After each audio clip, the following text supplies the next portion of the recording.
해봅시다. 너희가 십자가에 못 박히신 예수를 찾는구나. 그가 살아나셨고 여기 계시지 아니하시니라. 아멘. 이게 복음입니다. 복음. 오늘 본문은 십자가에서 대속의 사역을 완성하신, 그래서 예수님이 운명하실 때 테텔레스타이, 다 이루었다라고 말씀하십니다. 해봅시다. 대속의 사역을 완성하셨다. 그래서 여기에 뭘 더하면 그건 주님의 십자가의 은혜를 모독하는 행위가 됩니다. 여기에 우리의 선행이나 율법적인 규례를 지키는 것이나 더하면 안 됩니다. 주님께서 주시는 구원은 완성품이다. 그걸 믿음으로 받아들이기만 하면 어떠한 죄인이라도 죄사함을 받고 구원을 얻는다라고 하나님이 약속한 겁니다. 할렐루야. 예. 아무튼 이렇게 사역을 완성하신 예수님이 아리마대 요셉의 무덤에 안치되시고 이제 사흘 만에 부활하시는 모습을 오늘 본문이 소개하고 있습니다. 여러분, 십자가와 부활은 아까도 말씀드렸듯이 복음의 두 기둥이에요. 여러분, 이 건물이 지탱하려면 기둥이 튼튼해야 돼.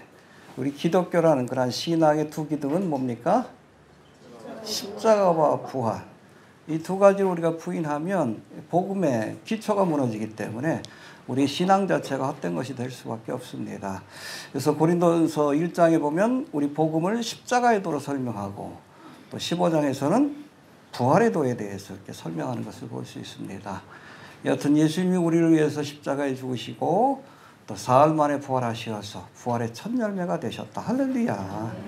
그래서 예수를 믿으면 누구든지 죽어도 다시 사는 영생과 부활의 은혜를 얻게 되는 겁니다. 그래서 굿뉴스라고 해요. 이 땅에서 잘 먹고 잘 사는 게 굿뉴스가 아니에요. 이거 일시적인 거지.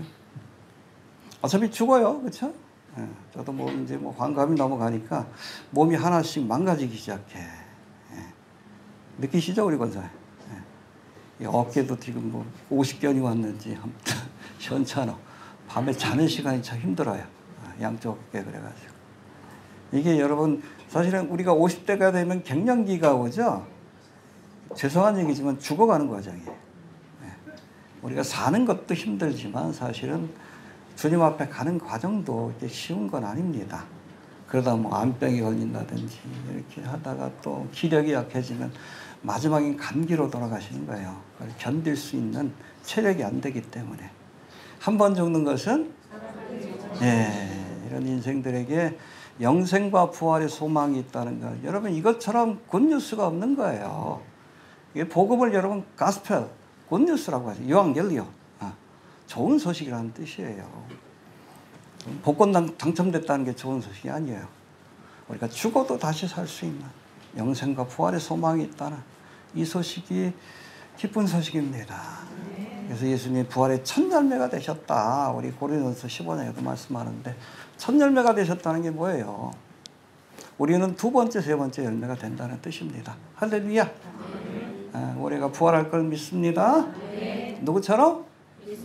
근데 여러분 영광스러운 몸으로 부활합니다. 이 현찮은 모습으로 그렇잖아요. 머리에 얼굴에 검버섯도 나고 머리도 허옇고 이런 모습이 아니라 영광스러운 모습으로 다시 죽지 않는 몸으로 그렇게 살게 될 것이다라고 약속하고 계십니다. 아무튼 그 십자가의 도와 부활의 도를 붙들 수 있게 되길 바랍니다. 오늘 본문을 통해서 특별히 예수님의 십자가의 사건과 부활의 사건에 대해 살펴볼 터인데 먼저 우리 지난 시간 배운 말씀 잠깐 한번 복습해 봅니다. 예수님은 십자가를 지는 과정에서 채찍질과 못 박힘과 같은 육체적인 고통을 겪으셨고, 해봅시다. 육체적인 고통. 극한의 고통이죠.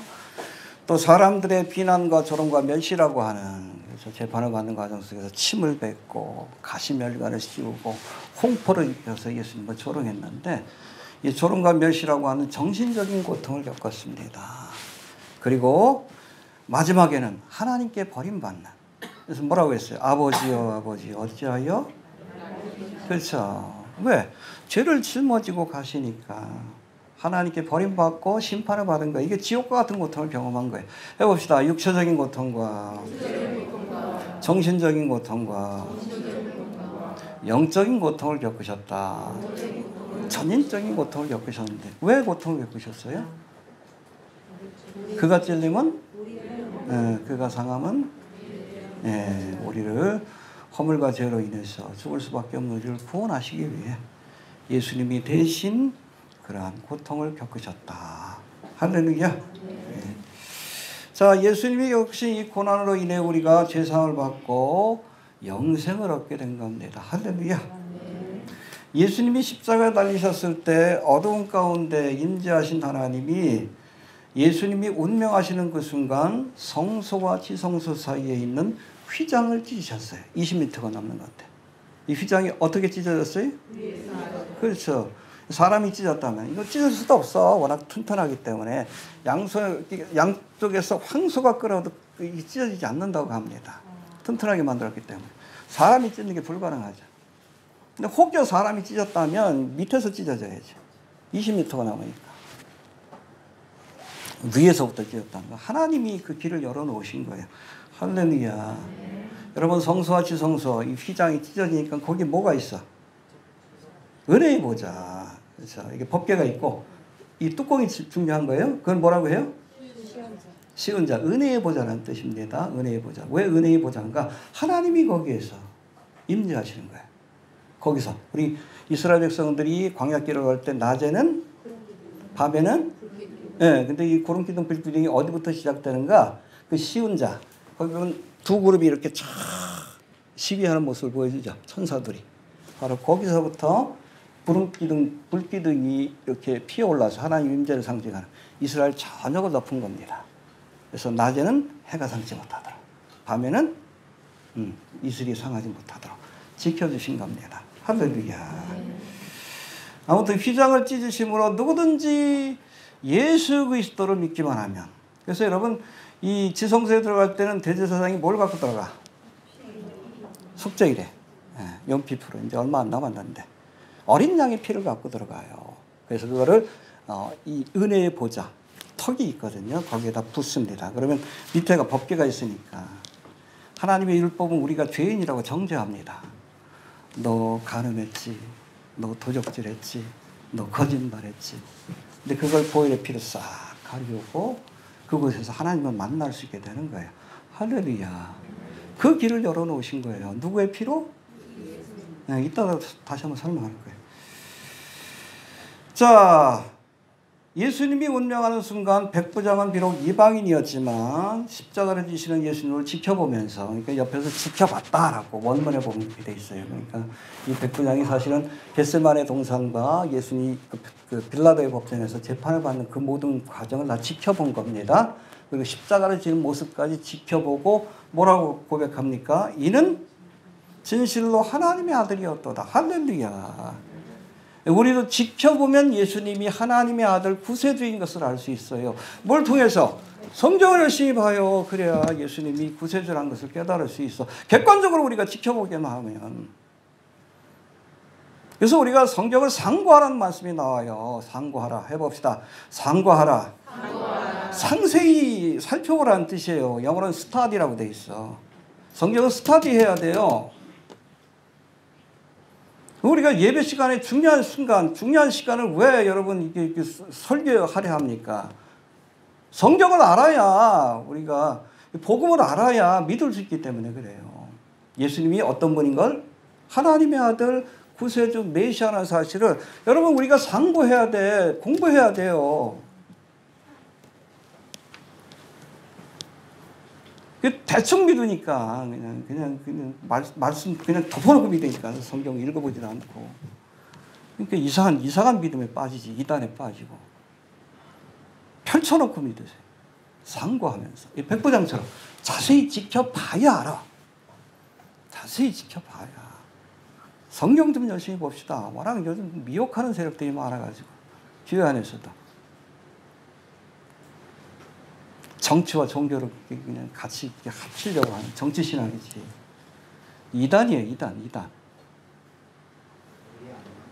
현대판 가론 유다예요. 열심히 나온다.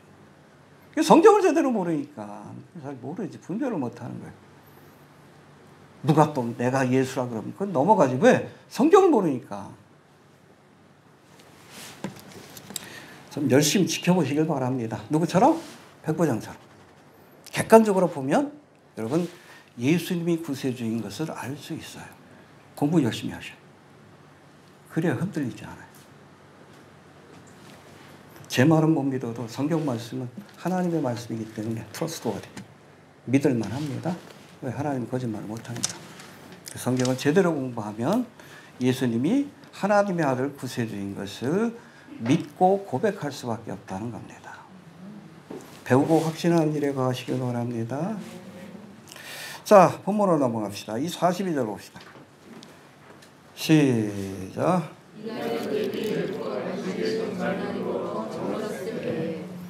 예, 안식일 전날을 우리가 예비일이라고 합니다. 그래서 우리 주일로 따지면 사실은 토요일은 주일을 예비하는 날이 되어야 하는 거예요. 알겠습니까? 네, 그래서 우리가 온전한 예배를 드리려면 토요일 날 그냥 너무 피곤하고 지치고 그러면 주일날 와가지고 예배 시간에 뭐 해? 졸지. 그러니까 미리 준비하고 나오시길 바랍니다.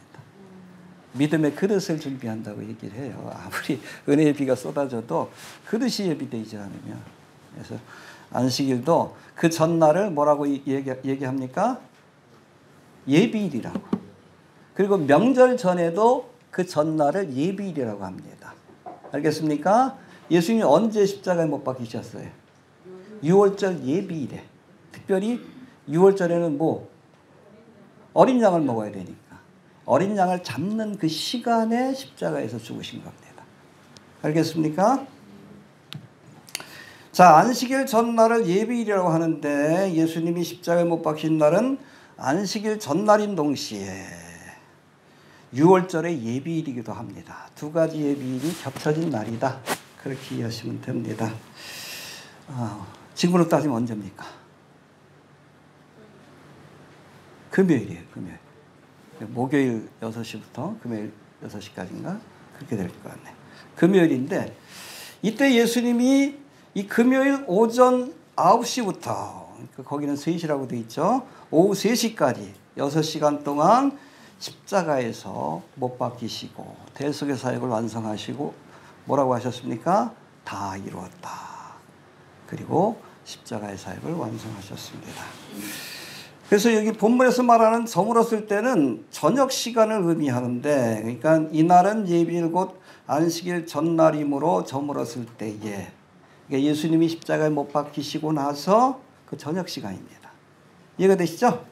저녁 시간을 의미하는데 사실 유대인들은 이 당시에 저녁 시간을 둘로 나눴다고 합니다. 그래서 이른 저녁과 늦은 저녁으로. 그래서 이른 저녁은 오후 3시부터 6시까지. 이 시간을 이른 저녁으로 이렇게 불렀고, 늦은 저녁은 오후 6시부터 9시까지의 시간을 늦은 저녁으로 이렇게 분류했다고 합니다. 그래서 오늘 본문에 보면 이른 저녁 시간인 오후 3시부터 6시 사이에 이미 예수님이 십자가에 죽으신 거예요.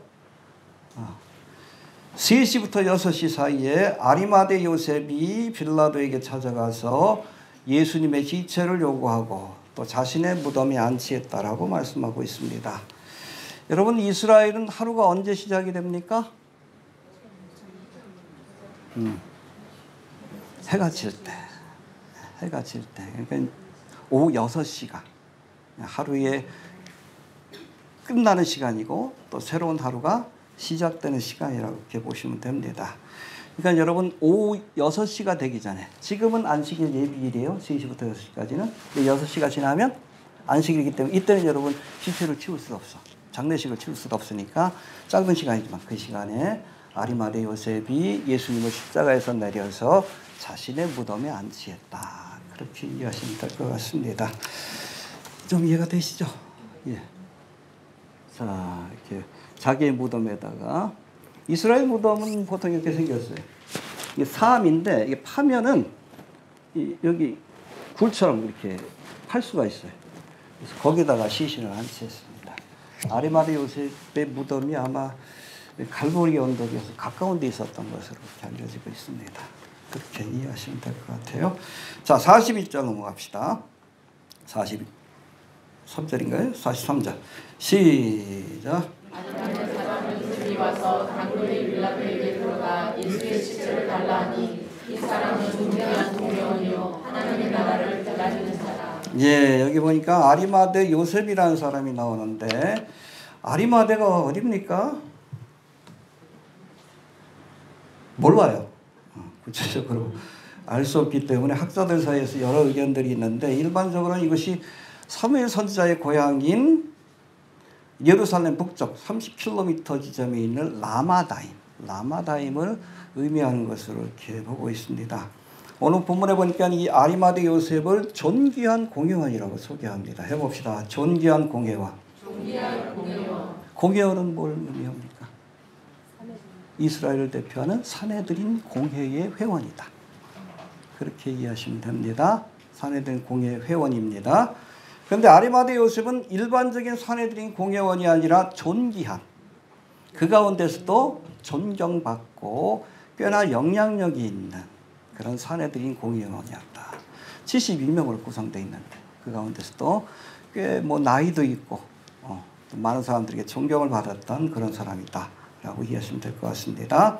그런데 아리마대 요셉은 일반적인 사내들인 공회원이 아니라 존귀한 회원이다 라고 이렇게 말씀하고 있는데 오늘 본문에는 또 이 아리마대 요셉이 하나님의 나라를 기다리는 자라고 소개하고 있습니다. 해봅시다. 하나님의 나라를 기다리는 자라.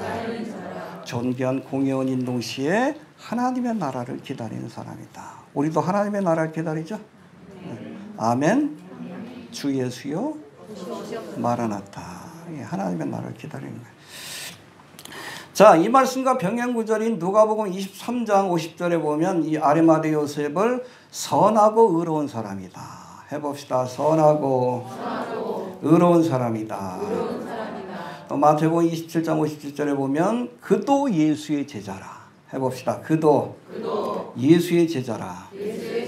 자신의 신분을 드러내지는 않았지만 은밀히 예수님을 믿었던 제자라고 이렇게 소개하고 있습니다.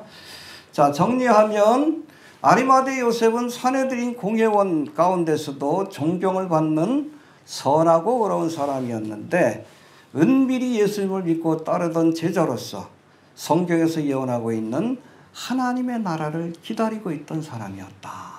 이렇게 우리가 정리해 볼 수 있을 것 같아요. 이렇듯 마음속으로 예수님을 따르면서 또 예수님이 이 땅에서 이루어 가실 메시아의 나라, 하나님의 나라를 기다리고 있었는데 이제 갑자기 예수님이 십자가에서 죽으시니까 이제 자신의 정체를 드러내고 예수님의 시신을 거두었다는 겁니다. 제자들은 어디 갔어? 다 도망갔지. 유일하게 아리마대 요셉이 자신의 정체를 드러내고 그렇게 예수님의 시신을 거두는 모습을 보여줍니다.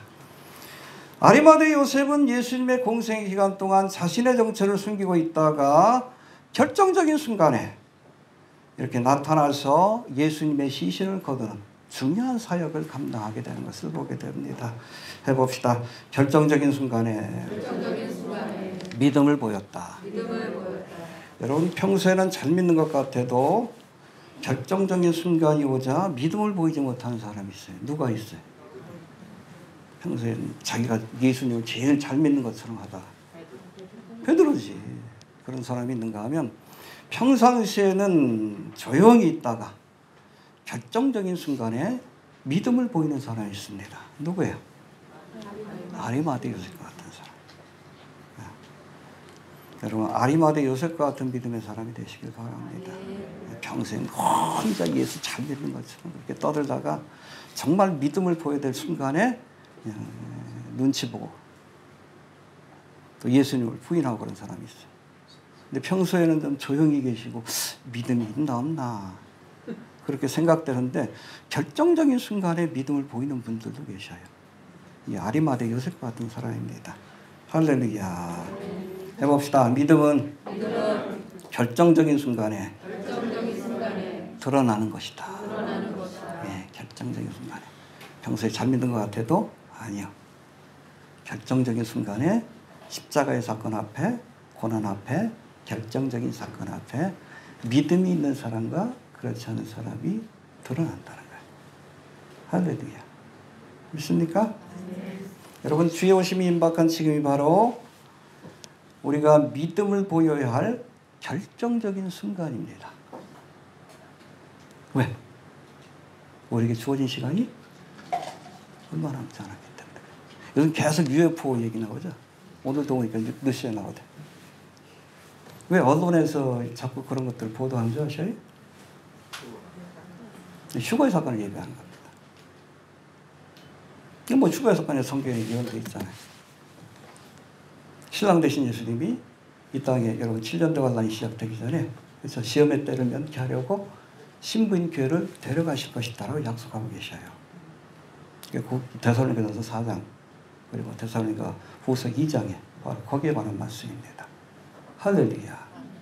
근데 여러분 이 땅에 예수를 믿는 사람들 상당수가 있을 텐데 우리 한국에도 있고 미국이나 뭐 전 세계적으로 사라졌을 때 여러분 루시퍼를 섬기는 세계정부주의자들이 그걸 설명을 해야 되잖아요. 설명하기 위해서 자꾸 외계인 어젠더를 계속 지금 오랜 동안 2차 대전 직후에 그런 것들을 진행시켜 왔는데 결국에 뭐 외계인이 사람들을 납치해 갔다 그렇게밖에 설명할 수가 없는 거예요. 그래서 이제 뭐 나도 요즘 와서 자꾸 외계인에 관한 그런 뉴스들이 집중적으로 보도되는 건 어찌 보면 적그리스도의 세력도 주의 오심이 임박했다. 휴거의 사건이 임박했다는 것을 느끼고 있는 그런 하나의 징조라고 이렇게 이해하시면 됩니다. 알겠습니까? 혹시 남겨지더라도 아마 세상 언론에서는 외계인들이 납치했다 그럴 거예요. 믿지 않길 바랍니다. 이미 2000년 전에 예언되어 있어요. 성경에 예수님께서 그리스도의 신부인 교회를 데려가시는 사건이 바로 휴거의 사건입니다. 네. 혹시 남겨지면 그게 속지 마시고 성경을 보시길 바랍니다. 뉴스 보지 마시고 2000년 전에 이미 사도 바울이 얘기해 놨으니까 예수님도 말씀하셨고 내가 너희를 위하여 처소를 예비하러 가노라. 그래서 신랑이 신부를 위해서 예비되면 데리러 올 것이다. 그 데리러 사건이 휴거의 사건이 공중데리는 사건이라고도 하는데 자, 지금 결정적인 순간입니다. 지금 이 순간 그렇죠? 결단해야 될 순간이에요. 맞아요. 나중에 한번 하셔요. 네, 왜냐하면 시간이 얼마 남지 않았기 때문에 그래요. 시간이 많으면 조금 더 생각해보고 고민해볼 시간이 있겠지만 지금은 결정해야 될 중요한 순간들이에요. 열심히 믿으셔요. 자다가 졸다가 자는 분들이 계셔. 여태까지 믿음 생활 잘해오셨는데 급박하게 돌아가잖아요. 그렇죠? 지금 푸틴 때문에 지금 전쟁이 안 끝나가지고 좀 답답하긴 한데 어찌됐든 얼마 남지 않았다는 얘기를 많이 합니다. 그러다 보니까 뭐 요번에 뭐 나팔절에 또 주님 오신다라고 이상한 얘기하는 사람도 있는데 아니에요. 그날과 그 시는 모릅니다. 그건 예수님이 보장하신 말씀이에요. 그게 프라이머리 소스가 돼야 돼요. 흔들리지 마시고 그러나 여러분 시대의 징조를 보면 언제 오셔도 이상하지 않은 마지막 때가 바로 지금이다. 지금 이 순간입니다. 결정적인 순간이기 때문에 지금 아리마대 요셉처럼 지금까지 우리가 믿음을 숨겨오고 소극적인 신앙생활을 했다 할지라도 이제는 믿음을 드러내고 또 주님을 위해서 해야 할 일이 무엇인가 생각할 수 있게 되길 바랍니다. 지금 이 순간 알겠습니까? 자, 44절 넘어갑시다. 시작.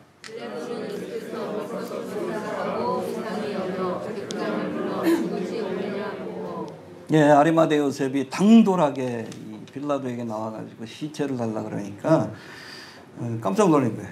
벌써 죽었을까? 왜냐하면 여러분 보통 십자가에 매달리면 한 2, 3일은 살아있다라고 합니다. 그리고 좀 예외적인 경우에는 한 일주일 동안 이러고 꿈틀거리다가 죽는 거예요. 그래서 여러분 모든 처형법 중에 가장 잔인한 처형법이 십자가형이에요. 그래서 예수님 당시에도 로마 시민권자는 십자가에 못 박아 죽이지 못합니다. 어떻게 죽여요? 가장 깨끗하고 그리고 신사적인 죽음이기 때문에. 그래서 여러분 바울이 목이 잘려 죽은 거예요. 왜? 로마 시민권자이기 때문에. 근데 베드로는 십자가에 죽은 거예요. 이방인이기 때문에. 그런 거예요. 그래서 보통은 2, 3일, 길면은 일주일까지 거기서 꿈틀대다가 죽는 겁니다. 그래서 피도 빠지고 그리고 사람이 호흡도 가빠지고 그렇게 2, 3일을 버티다 죽는 거예요.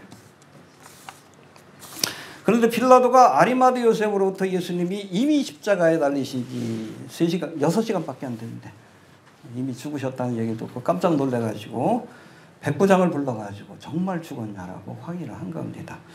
알겠습니까? 왜 예수님이 6시간 만에 십자가에서 죽으셨을까요? 2가지 이유가 있어요. 첫 번째는 심리적으로 육체적으로 극심한 고통을 겪었기 때문에 일찍 돌아가셨다라 그런 주장이 있습니다. 겟세마네 동산에서 땀방울이 핏방울이 되도록 그때부터 굶으신 거예요. 밤새도록 재판을 받으시고 가야바의 법정에서도 채찍을 맞으시고 빌라도의 법정에서도 채찍을 맞으시고 그냥 채찍이 아니에요. 끝에다가 쇳덩어리 아니면 뼈 조각을 담아가지고 탁 치면 살이 뜯겨나가는 거예요. 그 맞다가 죽는 사람이 많았다고 합니다. 이게 십자가 처형 전에 일부러 채찍을 때린 경우도 있어요. 왜? 빨리 죽으라고. 고통을 좀 감해주려고 하는 것도 있어요. 여튼 그런 고난 가운데 십자가에 못 박히셨기 때문에 6시간 만에 그렇게 일찍 세상을 떠나셨다는 주장이 있고 또 2번째는 예수님이 스스로 목숨을 내놓으셨다라고 이렇게 보는 주장이 있습니다. 그래서 보통 2, 3일 버틸 수 있지만 예수님이 스스로 왜? 대속의 사역이 완성되었으니 스스로 다 이뤘다 하고 자신의 목숨을 내놓은 것이다 라는 주장이 있습니다. 이건 여러분 예수님께서 하신 말씀 요한복음 10장 17절 18절의 말씀을 근거로 하고 있습니다. 찾아봅시다. 163페이지 요한복음 10장 17, 18절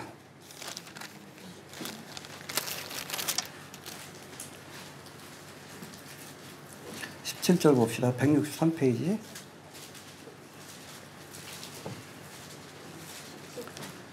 17절 10장 17절 시작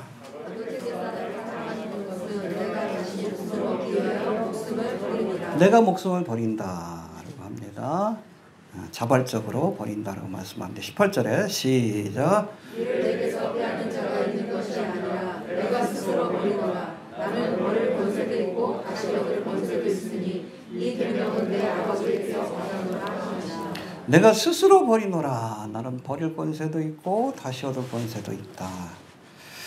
바로 이 말씀에 근거해서 예수님께서 6시간 만에 운명하신 것은 자연스러운 죽음이 아니라 이미 대속의 사역이 완성이 됐습니다. 테텔레스타.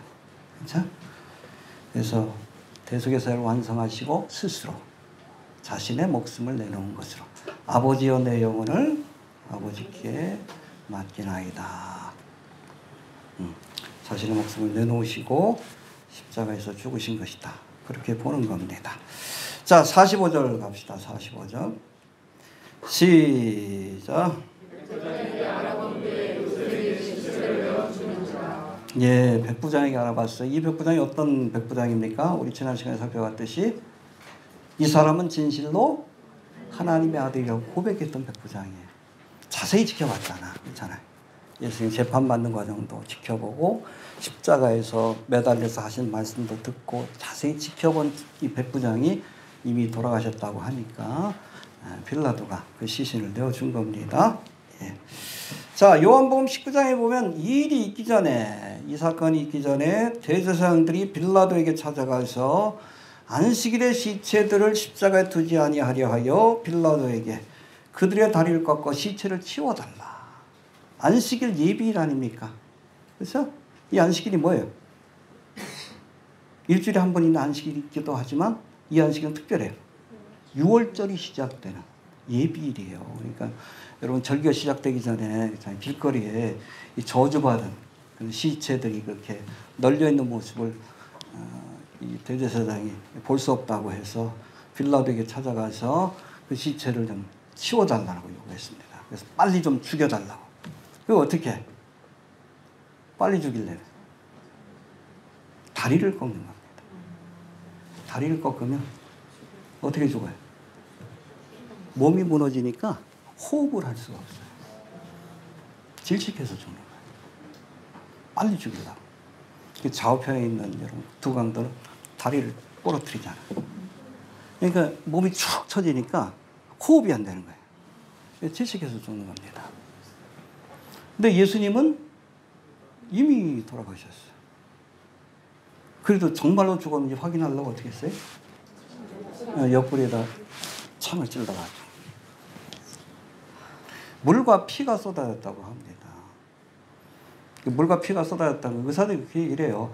심장이 멈출 때, 고통스러울 때, 그렇게 해서 죽을 때 스스로 여러분 목숨을 내놨다는 거예요. 그럴 때 물과 피가 같이 쏟아진다라고 얘기를 합니다.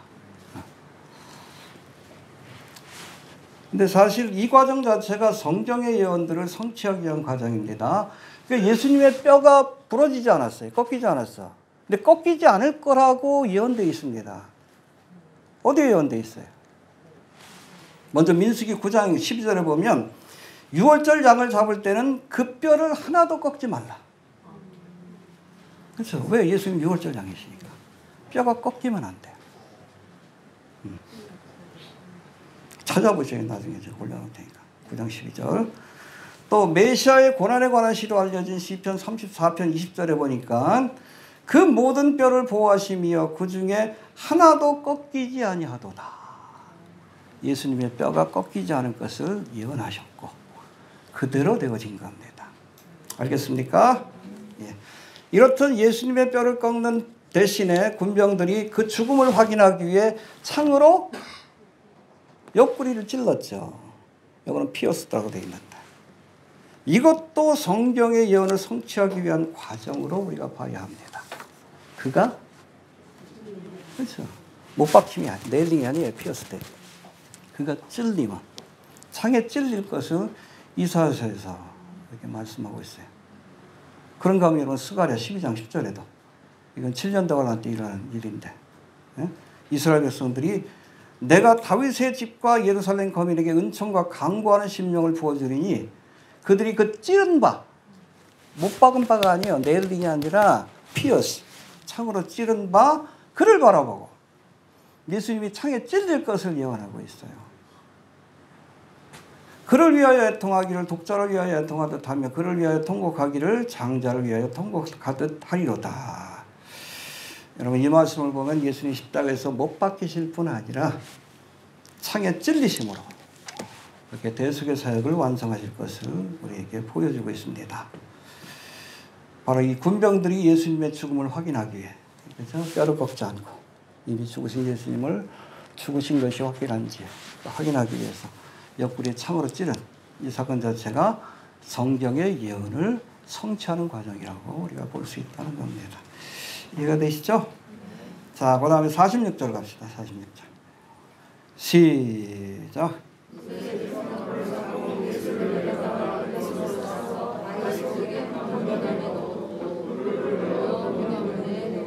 네, 수의로 쓰기 위해서 세마포를 산 겁니다. 그래서 예수님을 십자가에서 내려다가 이제 자기 무덤에다가 이렇게 안치를 한 겁니다. 바위 속에 판 무덤. 이 사암이에요. 파면 파집니다. 혹시 성지순례 가시면 페트라도 사암입니다. 그것도 파가지고 바위를 파가지고 건물을 만든 거예요. 이스라엘도 무덤을 만들 때 뭐 천연 동굴도 있지만 그건 거의 없고 보통 이렇게 사암으로 된 언덕 여기를 파가지고 무덤으로 삼는 겁니다. 자, 마태복음 27장 60절에 보면 오늘 본문과 병행구절인 그렇죠. 46절 다시 한번 봅시다. 46절 시작.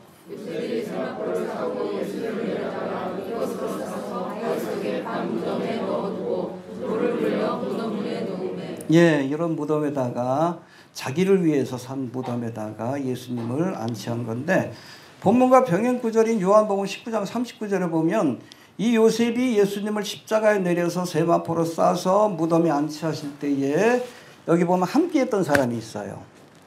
모략과 침향 섞은 것을 100근쯤 갖고 와서 함께했던 사람. 누군지 아십니까? 요한복음 3장에 나오는 니고데모. 그 니고데모도 요한복음 3장에 보면 그 바리새인인 동시에 관원. 이것도 그 산헤드린 공회 회원이라고 이렇게 소개하고 있습니다. 니고데모도 그동안 예수님 공생의 초창기에 예수님을 만났지만 은밀히 예수님을 믿다가 결정적인 순간에 자신을 드러내고 예수님이 십자가에서 그렇게 못 박히시고 안치되는 과정 속에서 헌신하는 모습을 보여주고 있는 겁니다. 할렐루야. 예. 자, 요셉이 세마포로 예수님을 싸서 바위 속에 판 무덤에 안치하였다고 기록하고 있는데 마태복음 27장 60절에서는 이 무덤이 본래 요셉 자신이 쓰기 위해서 산 무덤이다. 이거 되시죠? 이거 살려면 돈 많이 필요합니다. 부자니까 가능한 거예요. 이거 되시죠? 그러니까 요셉이, 아리마대 요셉이 나이가 이제 꽤 들어서 죽을 때가 얼마 남지 않은 사람이에요. 그래서 자기가 묻힐 무덤을 새로 산 겁니다. 여러분, 아브라함과 이삭과 야곱이 묻힌 헤브론의 막벨라골 누가 샀어요? 아브라함이 샀지. 원래 무덤은 한 번 사면 자자손손이 쓰는 거예요. 이게 선반에다가 시체를 놓고 어느 정도 시간이 지나가지고 이렇게 다 썩고 나면 뼈만 남지. 그 뼈만 추스려가지고 옆에다 놓고 또 죽으면 또. 원래 그렇게 쓰는 겁니다. 근데 이 무덤은 아리마대 요셉이 새로 산 무덤이에요. 시체로 더럽혀지지 않은 그런 무덤을 예수님께 내어드린 거예요. 할렐루야. 예. 이해가 되시죠? 예. 자, 여기에 관해서도 이사야 53장 9절에 보니까 그는 강포를 행치 아니하였고 그 입에 괴사가 없으며 그 무덤이 악인과 함께 되었으며 그 묘실이 부자와 함께 되었다. 부자의 묘실에 누구? 아리마대 요셉의 묘실에 안치될 것을 예언하고 그 예언이 성취되는 과정을 보여주고 있는 겁니다. 알겠습니까? 우리가 구약과 신약을 얘기할 때 어떤 성서학자는 그렇게 얘기합니다. Promise and Deliverance. 메시아에 대한 약속이 구약의 말씀이고 이것이 성취되는 거죠. 성취되는 과정을 보여주는 것이 신약이다. 여러분, 기독교의 탁월성이 뭡니까? 예언의 정확성이에요. 우리가 초림의 사건이 정확하게 구약에서 예언한 말씀대로 되어진 것처럼 우리가 좀 살펴봤죠. 아직 성취되지 않은 예언이 있죠. 종말과 재림에 관한 예언의 말씀도 그대로 성취될 것을 믿을 수 있다는 거예요. 우리 지금 지켜보고 있는 거예요. 마지막 때가 되면 이스라엘이 고토로 돌아와서 팔레스타인으로 돌아와서 나라를 재건하리라. 이루어졌잖아요. 그렇죠? 예루살렘이 회복될 것이다. 1967년에 이루어졌잖아요. 왜 여러분 이스라엘 회복이 중요해요? 왜? 교회가 떠나고 나면 여러분 이 땅에 7년 대환이 펼쳐지는데 이 펼쳐질 주무대가 이스라엘입니다. 성전이고. 이스라엘이라는 나라가 있어야지. 근데 이스라엘 나라가 역사 속에 등장했다는 것은 주님 오실 때가 가까웠다는 확실한 징조입니다. 정확하게. 여러분 2700년 전에 예언했던, 또 2000년 전에 예언했던 성경, 종말과 재림에 관한 예언들이 지금 하나하나씩 눈앞에 펼쳐지고 있는 것을 지켜보고 있는 지금이 말세 중의 말세인 말세 지말이라고 얘기를 하는 겁니다. 알겠습니까? 이것도 우리가 지켜봐야 돼. 백보장처럼. 자세히 성경을 살펴보고 시대의 흐름을 우리가 살펴보면 예수를 안 믿으면 바보야. 안 믿을 수가 없어요. 너무 정확하기 때문에. 좀 살펴보시길 바랍니다. 백보장처럼. 자, 47절 넘어갑시다. 47절. 시작.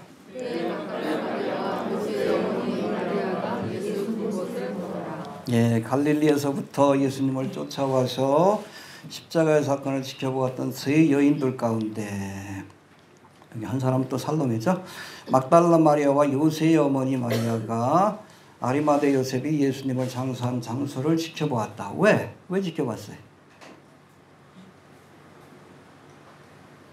주일날 상품을 가지고 다시 찾아오기 위해서 그런 거예요. 뒤에 보면 나옵니다.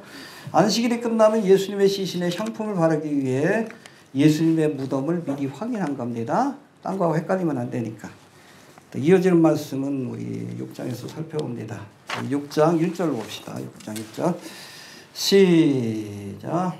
안식일을 지나매 막달라 마리아와 야고보의 어머니 마리아와 또 살로메가 가서 예수께 바르기 위하여 예, 공생의 기간 동안 갈릴리에서 예수님을 쫓아다녔고 또 예수님이 십자가를 지시는 모습과 무덤에 안치되는 모습을 지켜보았던 여인들, 막달라 마리아, 작은 야고보의 어머니 마리아, 그리고 살로메. 살로메는 특별히 누구죠?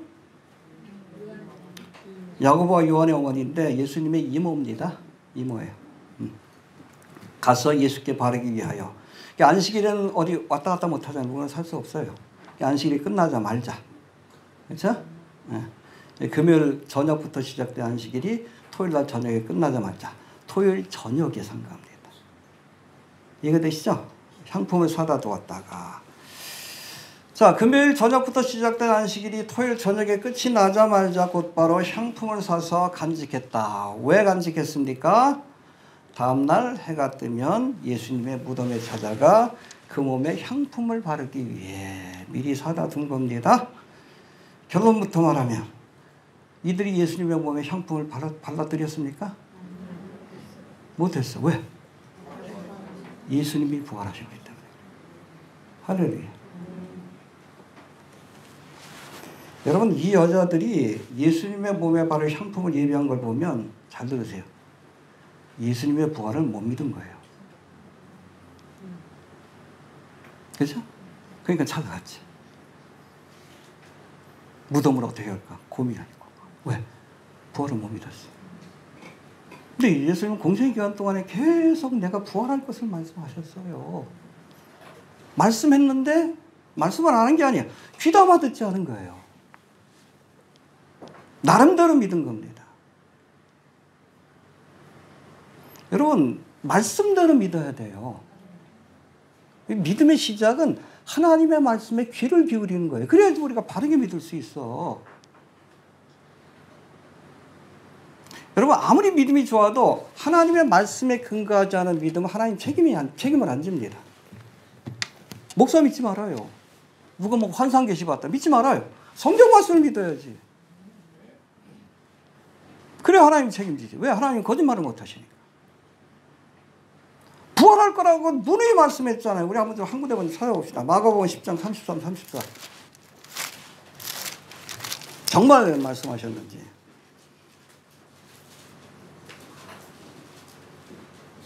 찾아봅시다. 시작. 보라, 우리가 예루살렘에 올라가노니 인자가 대제사장과 서기관들에게 넘기움에 저희가 주기로 결혼하고 이방인들에게 넘겨주겠고. 그대로 됐죠? 그리고 또 뭐라고 했습니까? 그들은 능력하며 침뱉으며 채찍질하고 죽일 것이 되었죠? 그리고 뭐라고 했어요? 저는 믿어야지. 이 말 안 들었겠어? 한 군데 더 봅시다. 9장 31절. 앞에 있는 거.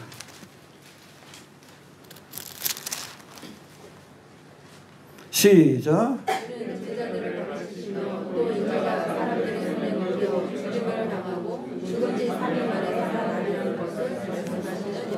했잖아요. 공생의 기간 동안에 계속해서 내가 가서 이제 십자가에 죽을 거다. 이방인들에게 넘겨 죽을 거다. 그러고 나선 야, 이게 끝이 아니다. 죽은 지 사흘 만에 살아날 것이다. 부활할 거라고 말씀하셨잖아요. 근데 들었지. 늘 제자들과 함께 했으니까. 듣고도 그냥 흘려보낸 거예요. 하나님의 말씀에 귀담아 들어야 합니다. 알겠습니까?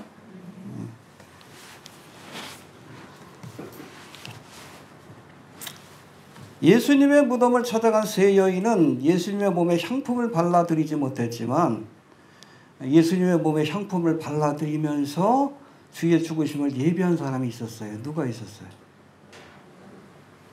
살펴봤잖아. 옥합을 깨뜨려서 베다니에서 나사로의 동생 마리아. 마리아 믿음의 특징은 뭡니까? 마르다가 열심히 음식 준비할 때 예수님 발 앞에서 그 말씀에 귀를 기울였어. 그러니까 안 거예요. 야, 이제 이 예수님 오신 이 길이 마지막이고 조금 있으면 십자가 진다는 걸 아시고 예수님께서 예수님이 가신 십자가의 길에 그 몸에 향품을 바름으로 향유를 부어 바름으로 장사를 예비한 겁니다. 할렐루야. 아무튼 이렇게 마리아가 예수님의 몸에 향유를 부어드릴 때 이 모습을 본 다른 유다가 뭐라고 합니까? 이 향유를 어찌하여 300데나리온에 팔아서 가난한 자들에게 주지 아니하였느냐. 1년 연봉이에요. 300데나리온이면. 그렇게 책망했을 때 예수님이 뭐라고 합니까? 저를 가만두어 나의 장사할 날을 위하여 이를 두게 하라. 할렐루야.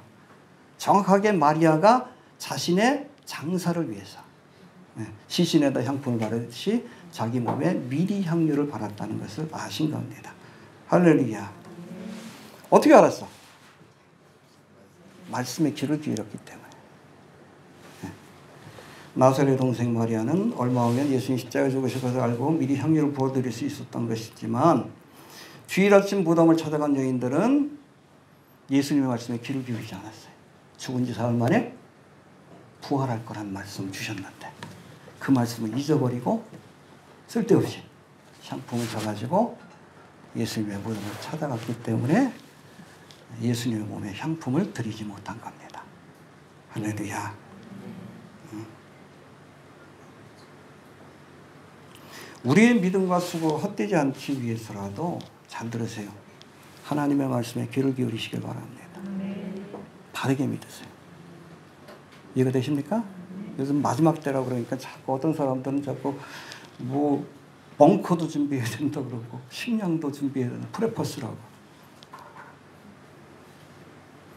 왜 그런 일들이 벌어져요? 성경 말씀에 귀를 기울이지 않기 때문에 그래요. 마지막 달에 사는 성도들에게 주님께서 주신 약속이 뭡니까? 시험에 떨면 결이라. 요한계시록 3장. 그리고 우리에게 주신 소망은 복된 소망, blessed hope라고 했어요. 7년 대환란이 남겨져가지고 환란을 겪게 하면 그게 무슨 blessed hope예요. 우리가 기다리는 것은 여러분 7년 대환란이 아니에요. 7년 대환란 전에 이 땅에 환란이 있기 전에 주님께서 우리를 데려가신다라고 약속하고 계십니다. 그 약속을 붙들고 살아야지. 왜 벙커를 준비하고 음식을 준비하고 엉뚱한 짓거리를 해. 성경대로 믿어야지. 마지막 때도. 성경을 보니까 미혹되는 거예요. 우리가 7년 대환란 통과하려면 이것도 준비하고 이것도 준비해야 된다. 성경에 어디 그런 말씀이 있어요. 말씀에 귀를 기울이시길 바랍니다. 우리가 성경은 캐논이라고 해요. 해봅시다. 캐논. 뭐 대포라는 뜻이 아니라 갈대라는 뜻인데요. 갈대라는 뜻이 헬라어로 카논인데 이게 자라는 뜻이에요. 기준이라는 뜻입니다. 모든 사건에 여러분 분별하는 기준은 뭐가 돼야 합니까? 캐논이 돼야 돼. 성경 말씀으로 세상을 볼 수 있어야 돼요. 특별히 우리 종말에 관한 것도 누가 뭐 환상 봤다, 누가 뭐 이렇게 계시를 받았다, 누가 그렇게 그 쓸데없는 얘기 듣지 마라. 성경에서 뭐라고 하고 있는지 이게 기준이 돼야 합니다. 기준이 서지 않으니까 자꾸 누가 뭐라 그러니까 또 그런 줄 알고 쫓아가고 이번 나팔절에 주님 오신다 그러니까 또 그런 줄 알고 또 쫓아가고 또 흰 옷 입고 기다릴 거예요? 우리 교회도 다음 주에 나팔절 기념 예배 드립니다. 여러분 주님이 오시기 때문에 기념 예배 드린 거 아니에요? 주에 오시면 한 번 정도 다시 한번 생각하자. 그런 생각을 가지고 우리가 기념 예배 드리는 겁니다. 그날 오시는 거 아니에요? 우리 또 소복 입고 올까요? 성경에 근거하지 않은 믿음이기 때문에 그래요. 예수님 뭐라고 했어요? 그날 그것이는 모른다. 예수님도 모른다 그러는데 내가 안다 그러면 그건 이단이지. 왜? 내가 예수님보다 뛰어나다. 그게 이단이에요. 다미 성교회가 이단이거든요. 지금도 여러분 그날과 그 시를 얘기하면 이단입니다. 넘어서면 안 돼. 지옥 가는 거예요. 자, 2절 봅시다. 2절. 시작.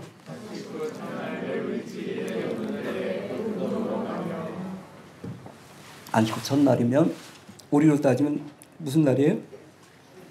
주일 아침입니다. 주일 아침. 주일 아침에 주님이 부활하셨습니다. 해봅시다. 주일 아침에 주님이 부활하셨다. 그래서 여러분 이 주일 아침 안식 후 첫날이 교회의 공식적인 예배일이 된 겁니다. 알겠습니까? 우리가 십계명에 여러 가지 계명들이 있죠. 이건 여러분 교회에도 해당이 되는데 딱 한 가지는 교회에 해당이 안 되는 게 있어요. 안식일을 지켜라. 이건 유대인들에게만 해야 된다는 겁니다.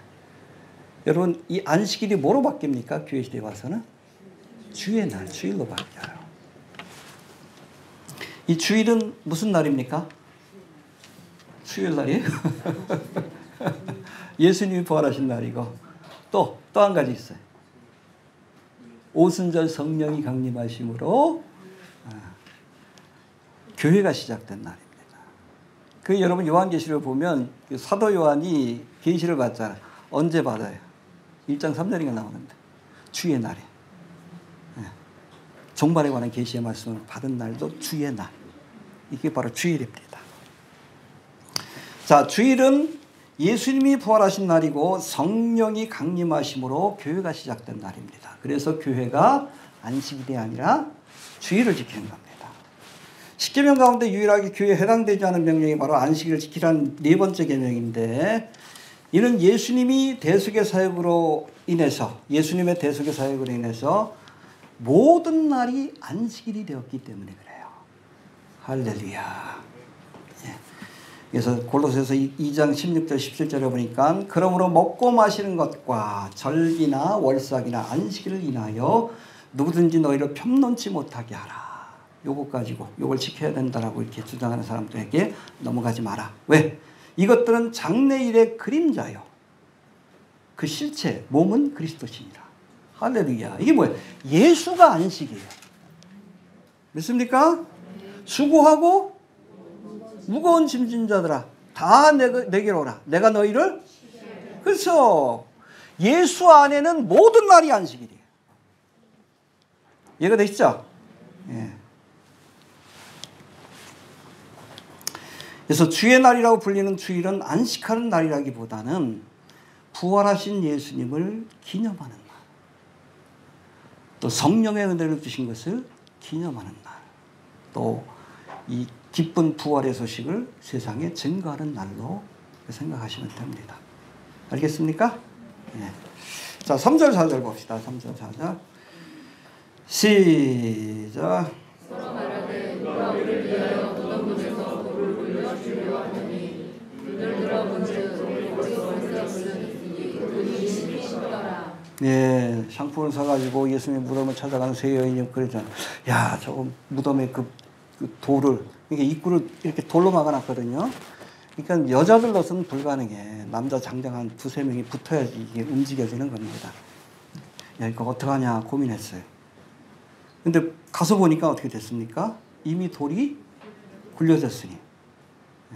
그 돌이 심히 크더라. 할렐루야. 이미 예수님이 부활하신 겁니다. 할렐루야. 결국에 여러분, 무덤을 찾는 여인들의 걱정이 쓸데없는 걱정이에요. 하나님의 말씀을 몰랐기 때문에 했던 쓸데없는 걱정입니다. 아무것도 염려하지 말고 믿음을 갖고 나아갈 수 있게 되길 바랍니다. 우리 그리스도인들도 앞에 무슨 일이 있을까 우리가 알지 못해가 염려할 때가 많아요. 그렇잖아요. 앞으로 우리의 장래 문제라든지 아니면 앞으로 어떤 일이 벌어질지 걱정할 때가 있는데 쓸데없는 걱정입니다. 다 주님 앞에 맡기시길 바랍니다. 알겠습니까? 여호와 이레의 믿음을 가지고 주님이 해결해 주실 것이다 라는 믿음을 갖고 무덤을 찾아가야 되는 거예요. 그게 맞는 겁니다. 해봅시다. 하나님이 해결해 주신다. 예비하신다. 예, 그 믿음을 갖고 나가야 합니다. 5절 봅시다. 시작.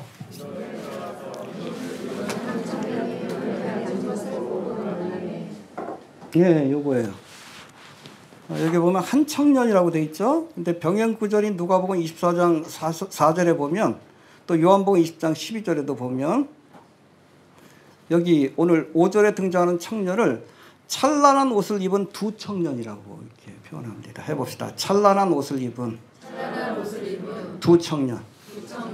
누구요? 이 찬란한 옷을 입은. 원어를 보면 길고 흰 옷을 입은 두 청년. 천사들이에요. 그리고 요한복음에서는 흰 옷 입은 두 천사. 해봅시다. 흰 옷 입은 두 천사. 그래서 요한복음 20장 12절에 보니까 이 두 천사 가운데 하나가 무덤에 들어온 여인에게 예수님의 부활의 소식을 전한 것인데 요한복음 20장 12절에 보니까 이거 한번 좀 찾아보고 넘어갑시다. 183페이지. 두 천사가 어떠한 모습으로 찾아왔는지 20장 12절 183페이지.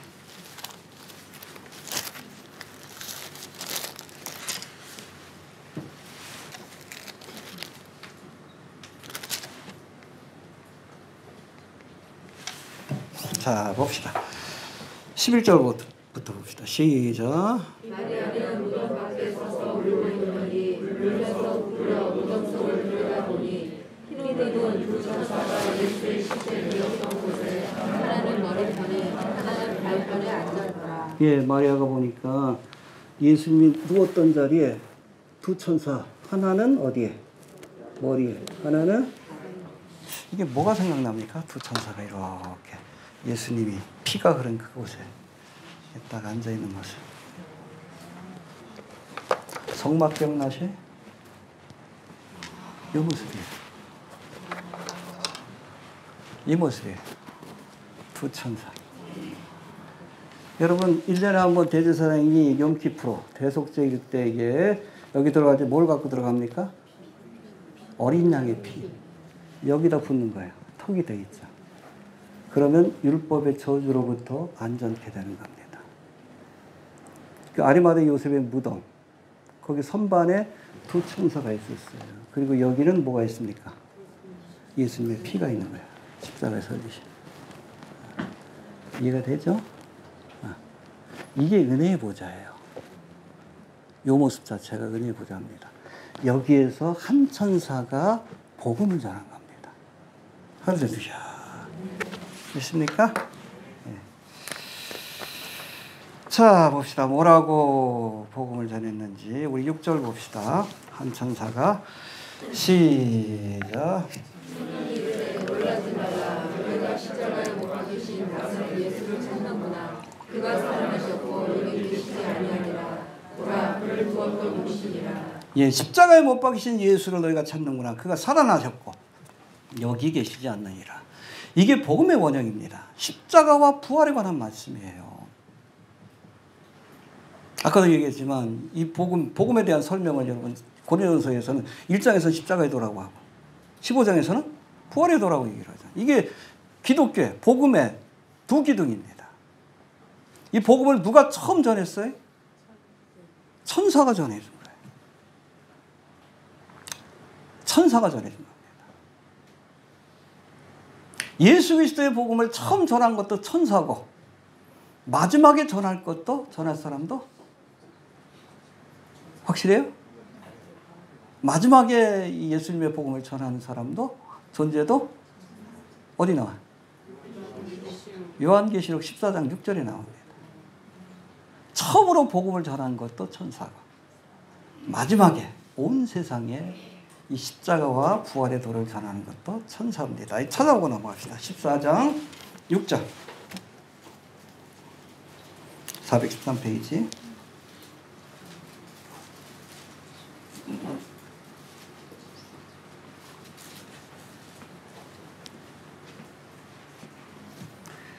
시작.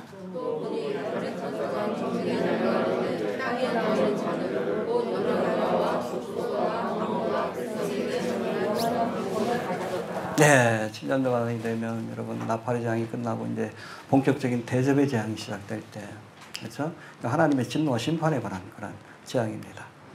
그때 공중의 천사가 나타나서 만방 모든 사람이 들을 수 있도록 영원한 복음을 전한다. 이 복음의 내용이 뭐예요? 예수님의 십자가와 부활에 관한 말씀입니다. 복음을 처음 전한 것도 천사고 마지막에 증거하는 이도 천사가 될 겁니다. 천사가 전해준 복음입니다. 할렐루야. 이 복음을 듣고 믿는 자에게는 영생과 구원의 은혜가 주어지지만 듣고도 믿지 않는 자들에게는 준엄한 하나님의 심판이 내려진다는 것을 기억할 수 있게 되길 바랍니다. 예수님이 우리의 죄를 위해서 십자가에 죽으시고 다시 살아나셨다.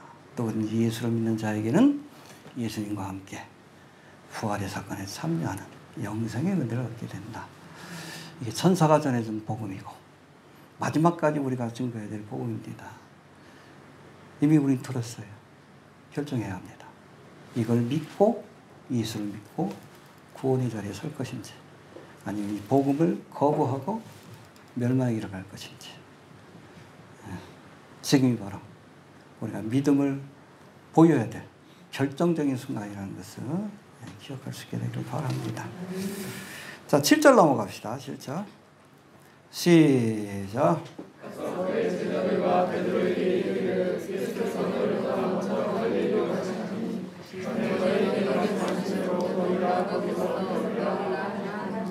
예, 이 마리아에게 놀라지 말라 하면서 십자가와 부활에 관한 복음을 전한 뒤에 이 천사가 뭐라고 합니까? 가서 그의 제자들과 베드로에게 이 복음의 소식을 전해라. 할렐루야. 예, 복음의 소식을 전하는데 특별히 누구에게 전하라고요?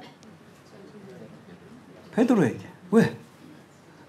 3번이나 부인했죠. 왜 전하라고 했겠어? 내가 너를 용서했다. 할렐루야. 이후로 베드로가 갈릴리 바다에서 부활하신 예수님을 만나가지고 네가 나를 사랑하느냐 3번 물으시죠. 그래서 베드로가 내가 주를 사랑하는 줄 주께서 고백함으로 사명을 회복한 것 같아요. 사도의 직분을. 할렐루야. 베드로를 기억하신 거예요. 비록 3번이나 나를 부인했지만. 자, 그리고 먼저 갈릴리로 가시나니 갈릴리에서 너희를 보리라. 할렐루야. 왜 하필 갈릴리입니까? 예수님의 주된 사역이 이루어진 것이 갈릴리예요. 거기서 제자들을 만나겠다. 왜? 주님이 하시던 이 복음 전파의 사명을 제자들에게 위임하기 위해서 갈릴리에서 만나자고 한 거예요. 이해가 되시죠? 왜 갈릴리에서 제자들을 보기로 했는가? 이제 주님은 떠나십니다. 부활하시고 승천하시게 될 거예요. 근데 제자들에게 이것을 갈릴리에서 했던 복음 전파의 사명을 제자들에게 위임하기 위해서 거기서 만나자고 하신 겁니다. 할렐루야. 그래서 마태복음 28장에 보면 거기서 주신 말씀이 있죠. 예수께서 나와 일러 가라사대 하늘과 땅의 모든 권세를 내게 주셨으니 그러므로 너희는 가서 모든 족속으로 제자를 삼아 아버지와 아들과 성령의 이름으로 세례를 주고 내가 너희에게 분부한 모든 것을 가르쳐 지키게 하라. 볼지어다 내가 세상 끝날까지 너희와 항상 함께 있으리라. 할렐루야. 네. 왜 갈릴리에서 보기로 했습니까? 우리에게 복음 전파의 사명을 위임하기 위한 겁니다. 할렐루야. 자, 이제 마지막으로 8절 봅시다. 8절. 시작.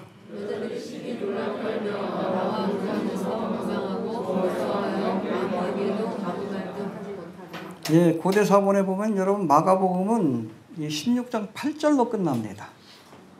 갑자기 끝나자. 부활의 소식을 듣고 여자들이 심히 놀라 떨며 무서워했다. 고대 사본들 보면 마가복음은 이 16장 8절로 끝이 나는데 8절에 보면은 이 천사들로부터 부활의 소식을 들은 여자들이 심히 놀라 아무 말도 하지 못하였다라는 말씀으로 끝을 맺고 있는데 하나님의 아들 예수 그리스도 복음의 시작이라는 말씀으로 시작한 마가복음이 부활의 소식을 듣고 놀라는 여인들의 모습으로 끝을 맺고 있다는 것인데 이렇듯 부활의 소식을 듣고 놀라서 아무 말도 못하던 여인들이 이후로 두려움에서 벗어나 부활의 기쁜 소식을 전하게 되었다라고 그렇게 말씀하고 있습니다. 여기에 관해서는 다음 시간에 좀 살펴봅니다. 부활의 소식을 들은 그 모습으로 끝나는 거예요. 이게 얼마나 놀라운 소식인지를 보여주면서 끝을 맺는 겁니다. 할렐루야. 그래서 여러분 9절부터 16절까지인가요? 이 말씀은 첨가된 거예요. 나중에 첨가된 겁니다. 마가가 이 복음서를 기록할 때는 이걸로 끝내. 여인들이 부활의 소식을 듣고 놀랬다. 이게 얼마나 놀라운 소식인지에 대해서 강조하기 위해서 어찌 보면 좀 갑자기 이 마가복음을 부활의 소식을 듣고 놀란 여인의 모습으로 끝내고 있다. 그렇게 이해하시면 됩니다. 놀라운 소식입니다. 우리에게도. 그리고 무엇보다도 기쁜 소식이에요. 나는 부활이요 생명이니 나를 믿는 자는 죽어도 살겠고 오래 살아서 나를 믿는 자는 할렐루야. 6,000년의 역사 속에서 인류가 들을 수 있는 가장 기쁜 소식이 바로 부활의 소식입니다. 우리에게도 천사들이 전해준 소식입니다. 이걸 믿는 자들은 주님과 함께 부활과 영생에 참여하게 될 줄로 믿으시기 바랍니다. 정리합니다. 사내들인 공예원으로 비밀스럽게 예수를 믿고 있던 아리마대 요셉이 예수님이 십자가에 못 박혀 죽으시자 자신의 신분을 드러내고 그 시신을 자신이 사놓은 새 무덤에 안치하였다 하십니다. 평소에 잘 믿는 것 같아도 결정적인 순간에 믿음을 보이지 못하는 사람이 있는가 하면 평소엔 드러나지 않아도 아리마대 요셉처럼 결정적인 순간에 믿음을 드러내고 주님을 위해서 헌신하는 사람들이 있습니다. 지금이 결정적인 순간이에요. 지금 이 순간. 우리에게 주어진 시간이 그렇게 많지 않습니다. 믿음을 보여야 할 때입니다. 망설일 때가 아니라 숨어서 신앙생활할 때가 아니라 믿음을 드러내고 우리가 주님을 위해서 일하고 헌신해야 될 때입니다. 안식부 첫날 향품을 가지고 예수님의 무덤을 찾은 여인들이 그곳에 있던 선사로부터 예수님이 부활하셨다는 소식을 전해 들었는데 여인들은 처음 이 소식을 들었을 때 심히 놀라서 아무 말도 하지 못했지만 이후로 두려움이 기쁨으로 바뀌어 부활의 소식을 전하는 부활의 증인이 되었다라고 말씀하고 있습니다. 나는 부활이요 생명이니 나를 믿는 자는 모두 살아서 나를 믿는 자는 이게 복음입니다. 이게 복음이에요. 한 번 죽는 것은 죽음이 멀지 않습니다. 영생과 부활의 소망을 주시는 예수를 바라볼 수 있게 되길 바랍니다. 제가 늘 얘기하죠. 왜 우리가 예수를 믿습니까? 잘 먹고 잘 살라고 믿는 거 아니에요. 잘 죽기 위해서. 부활과 영생의 소망을 주시기 때문에 우리가 예수를 믿는 겁니다. 그러면 이 땅에서 잘 살면 얼마나 잘 살겠어. 어차피 인생은 고해인데. 주님께서는 우리에게 영생과 부활의 소망을 주신다라고 약속하셨습니다. 예수를 바라볼 수 있게 되길 바랍니다. 주신 말씀을 붙들고 기도합니다. 하나님 은혜를 감사합니다. 예수님